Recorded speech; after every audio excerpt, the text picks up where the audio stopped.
Bien, ahora vamos a hacer lo que es la prueba de sonido de esta JBL Flip 6 y ustedes déjenme saber en los comentarios qué les ha parecido el sonido de esta JBL. Entonces vamos a reanudar por aquí, ahí lo tengo a un 20%.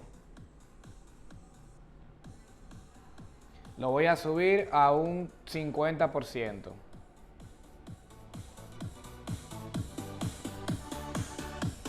Ahí está a un 50%.